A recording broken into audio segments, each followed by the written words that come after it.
Good morning, guys. My name is Ben Edwards. Welcome to the lab. This is where we talk about how you can feel your best, because when you feel good, life gets easier. You have the energy for everything else you need to do in life, whatever that is. All right, so today we're going to continue on the start of our series where we're talking about the basics. Eventually, we're going to get into some of the other stuff, but we're talking about the basics of health for these first couple episodes. Last time we talked about sleep. This time we're going to talk about digestion. Those are two things that are constantly happening in our lives. We're constantly eating, and we sleep every day, and we eat every day. All right, so let's hop into it. Some of the reasons digestion is really important is because if you're not digesting your food properly, it's going to cause a lot of issues. You're going to have issues absorbing your nutrients, so that's going to cause downstream issues hormonally in your body. It's also going to cause issues with bloating and gas. If you're trying to look your leanest, you're constantly going to have that bigger belly that you don't want to have. So if you're trying to look lean, it's going to help you to get your digestion under control and your gut health in a good place. And also it's going to help you burn more fat over time, because just through the pure process of having bad digestion, you're causing a lot of inflammation, which doesn't directly make you gain weight, but that inflammation slows down the process and causes a lot of inflammation on the body, which is going to cause a lot of problems to your system over time. Anyways, let's hop into it. All right, so the first thing you have to do is you have to stop the damage. And the best way to do that is to start with the diet, because that's the input, right? That's what's causing a lot of the direct response from the stomach that we're not able to do, that's causing all the bloating, the gas, and the inflammation. So the way you do that is you're going to look at the best place to start is you're going to start with the common offenders. You've got dairy, gluten, corn. You've got certain vegetables some people don't do as well with, like some people don't do really good with broccoli and things like that.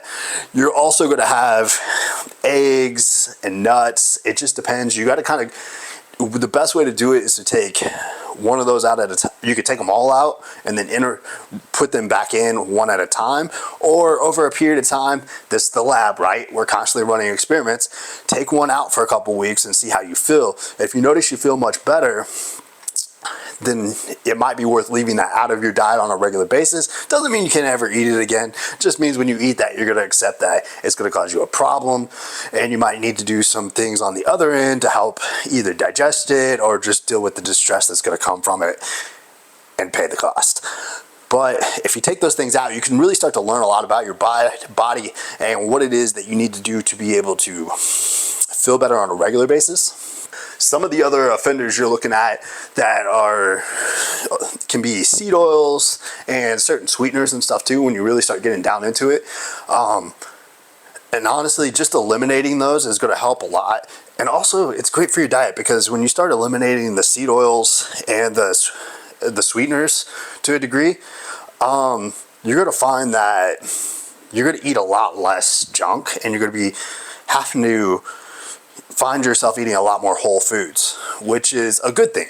So in a way, when you eliminate, just by eliminating seed oils, you eliminate so much junk out of your diet, but also that's going to help lower your inflammation over time. We're not going to get in a debate over seed oils and but those things can cause distress to the gut, and that's what we're talking about today, as well as you'll find sometimes that sweeteners, even like in your no sugar energy drink, could be causing you to get that bubbly gut and the burps throughout the day.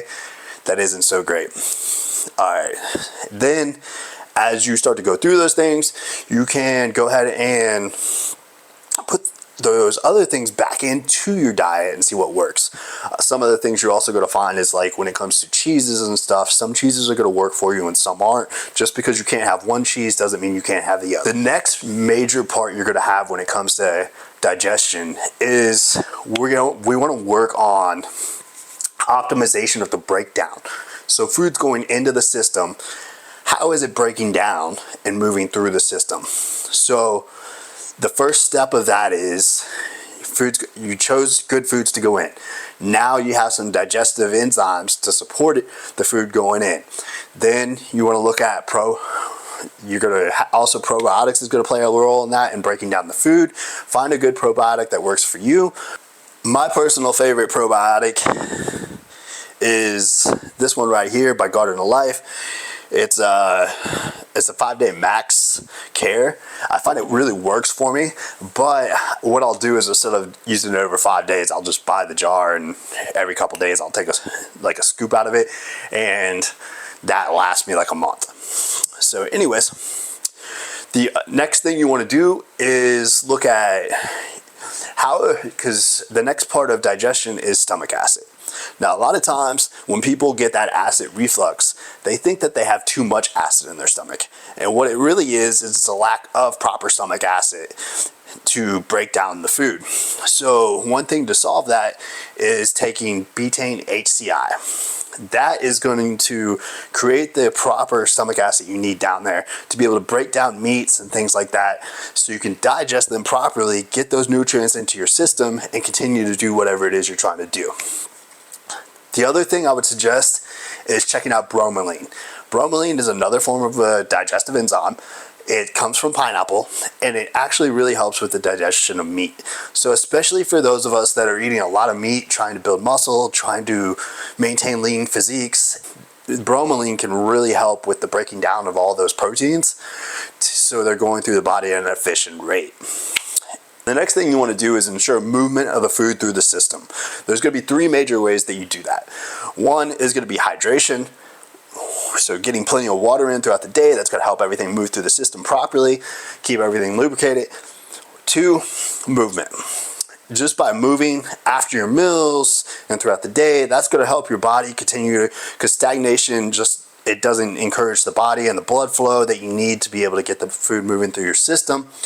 And the last one is fiber. Fiber is really good because what it does is it lubricates basically the intestines so the food can pass through.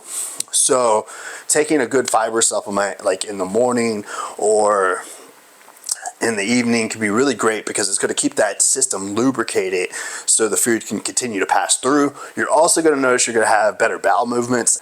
And also the truth of it is, when you're not waking up and you're not having those bowel movements and stuff sits in the gut for long periods of time, it starts to cause more distress to the body than you really realize. That's when you start to run into the bloating, the constipation, and kind of that lack of energy that you don't really realize you're having. But if you've ever been constipated for a few days, you know what that feeling is. Fiber is one of the best ways, hands down, with some proper hydration to be able to keep that going, and it works great. It's also going to help with your blood pressure, your insulin response, all kinds of things. Over time, it's also, I don't know what the data is right offhand, but it's also been proven to be really beneficial to lifespan and such. Now, that's pretty basic when it comes to our gut health and how to improve it and how to keep it optimized without going too far down the rabbit hole. I do have an article on the website. Now, if you do all the right steps and you're still having issues with your gut, the next thing you want to do is take a look at the other article I have on the website, which is how to heal your gut lining. Because when your gut lining is messed up, it's going to cause a lot of other issues. Because over time, through bad digestion and bad gut practices, and your gut gets wore down and issues can happen, and then that causes gut permeability, which allows stuff to get into your bloodstream, and then you're going to have a lot more of that brain fog and different issues. It can cause like a lot of variety of issues when your gut's messed up. From working with a lot of different people and talking to a lot of friends and different people, there's so many different things. Like a lot of times when you're having headaches, or you're having blood pressure issues, or you're having a lot, just the typical stuff, the gas, the bloating, there really is a gut issue that you need to address. And just by getting that under control, a lot of these other things come back into line, even heart rate issues. It's just one of the most core foundational things that we can do for our bodies. So that said, if you are still having trouble, one of the ways to kind of fix that lining and work on that is taking high-dose glutamine.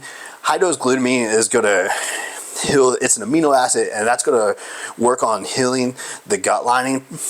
Also, getting, again, the good probiotics, that's going to help build up the gut and put it in a better position to be healthy. And then you've got, like, if you're really having an issue, BPC 157 is a peptide that you can find, and you want the oral version. And what that's going to do is that's actually going to help repair the gut. It's body protecting compound. So when you take the oral version, it actually helps heal the gut lining. You mix that with glutamine, you're going to find that your gut's going to get in a lot better position. If you've had some serious issues, it's definitely worth checking out. My doctor prescribed it to me back in the past, and now I take it here or there when I need it. It's a really great supplement. But anyways, that's the basics for today. I'm glad you're here. I hope you'll come back for the next one.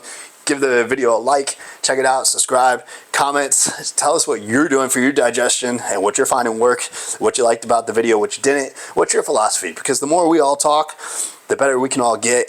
And hey, it's the lab. Try things, see how it works. If it doesn't work, move on. I'll see you later.